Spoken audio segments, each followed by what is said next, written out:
Alright, this week isn't as much heavy as it is important. I want to talk a little bit about art and how it relates to your religious beliefs. So a little insight about me, I was trying to figure out what my boundary was in terms of the realism when it comes to certain aspects of art. Obviously, when you're speaking about the world, whether it be through a movie or a song, there's a lot more things that go on that do not necessarily line up with your sense of morality. So being that that's the case, you find yourself trying to figure out whether or not you're going to limit your art or compromise yourself from a moral standpoint. I know a lot of us have been there. Now, being that I'm much older, I do start to realize that it's a lot easier for me to separate how I live my life normally and how I perform on camera or in the studio. If I'm in a situation in which I have to give you raw emotion, of course, there will be profanity. If I have to convey a message that involves violence, obviously there will be violence. And if the art requires a peek into real life, you're going to see a lot more things than one would probably be comfortable with.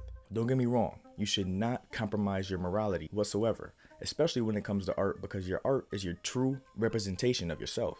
So if you're compromising your morality in that regard, you're truly a sellout.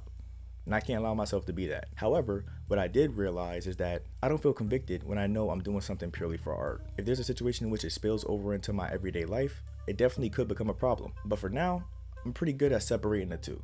So, long story short, figure out what your convictions are. Don't worry about other people's outlook on you, and make sure you never compromise. And that's just about it for today.